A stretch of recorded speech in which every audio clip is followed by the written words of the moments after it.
Welcome to our channel. Today we will be discussing self-destructive behavior, why we do it, and how to break the cycle.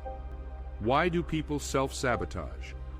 People may engage in self-sabotaging behavior for a variety of reasons, some of which include low self-esteem or self-worth. People who have a negative self-image may unconsciously undermine their own efforts to avoid disappointment or failure. Fear of success. Some people may fear success because they associate it with increased responsibility, scrutiny, or change. They may sabotage themselves to avoid the unknown. Internal conflicts. When people have conflicting desires or values, they may engage in self-sabotaging behavior to resolve the inner conflict. Learned behavior. People who have experienced failures or setbacks in the past may develop a belief that they are not capable of success. This can lead to self-sabotage when faced with opportunities for success. Psychological conditions. Some mental health conditions, such as depression, anxiety, or addiction, can cause people to engage in self-destructive behavior. For some individuals, self-sabotage can be a way of avoiding or coping with feelings of happiness or success. This can occur when an individual feels uncomfortable with or unworthy of positive experiences and engages in self-defeating behaviors to unconsciously bring themselves back down to a familiar, albeit negative, emotional state. Additionally, self-sabotage can also be driven by a fear of change or a belief that things are bound to go wrong eventually. In these cases, self-sabotage may serve as a way of protecting oneself from disappointment or failure. Several philosophers have written about self-sabotage and related concepts. Here are a few examples. Søren Kierkegaard.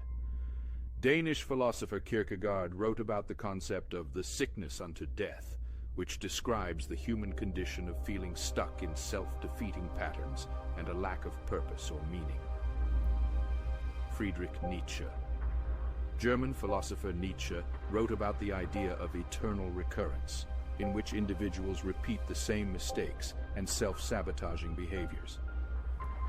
Jean-Paul Sartre. French philosopher Sartre's concept of bad faith refers to the way in which individuals deceive themselves by choosing to ignore their own desires and beliefs. This can lead to self-sabotage. Albert Camus. French philosopher Camus wrote about the concept of the absurd, which refers to the disjunction between the human desire for meaning and the meaningless reality of the world.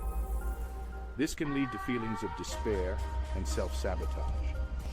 There is a common theme among the ideas of these philosophers regarding self-sabotage and self-destructive behavior. This theme is the idea that such behavior is rooted in the individual's struggle with a lack of meaning, purpose, or understanding of the self. Do psychologists agree with this view?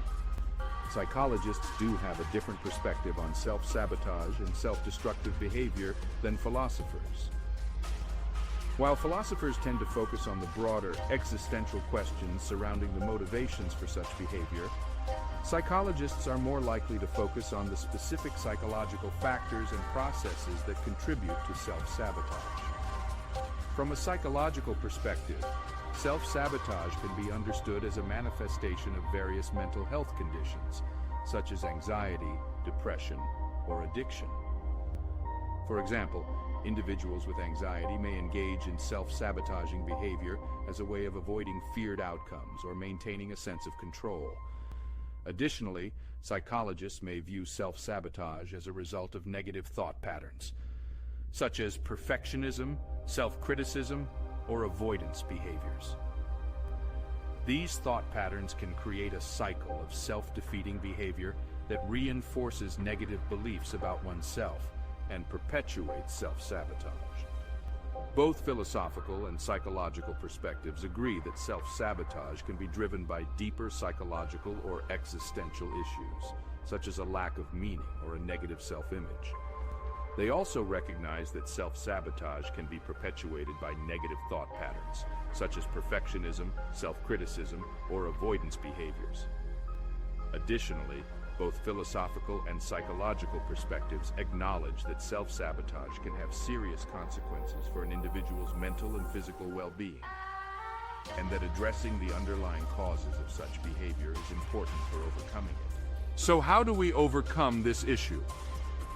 Breaking the cycle of self-sabotage can be a challenging process, but it is possible with effort and commitment.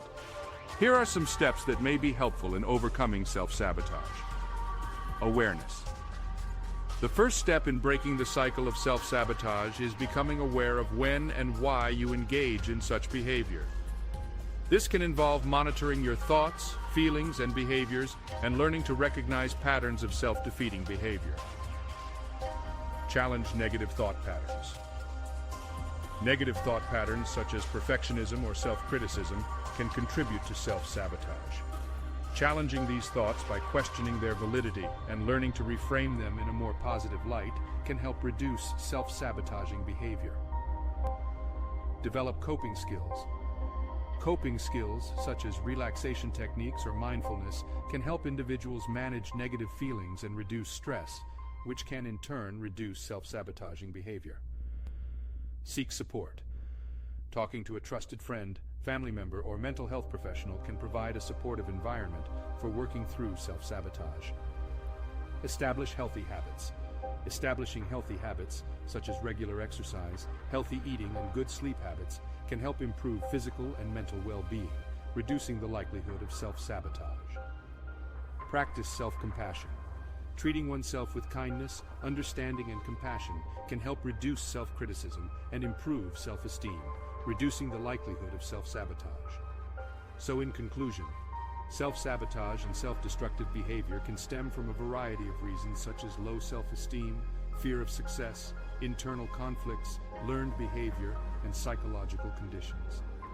Philosophers like Soren Kierkegaard, Friedrich Nietzsche, Jean-Paul Sartre, and Albert Camus have written about self-sabotage and related concepts and view it as a result of the struggle with a lack of meaning, purpose, or understanding of the self. On the other hand, psychologists focus on specific psychological factors and processes that contribute to self-sabotage, such as negative thought patterns, anxiety, depression, and addiction. Both philosophical and psychological perspectives agree that self-sabotage can be driven by deeper psychological or existential issues, and that addressing the underlying causes of such behavior is important for overcoming it. Breaking the cycle of self-sabotage requires effort and commitment, including becoming aware of triggers, seeking therapy, developing coping mechanisms, and challenging negative thought patterns. What do you think? Please comment below. We hope you found this video helpful. As you continue on your journey towards a happy and fulfilling life, don't forget to like and hit that subscribe button to stay updated. Thank you for watching.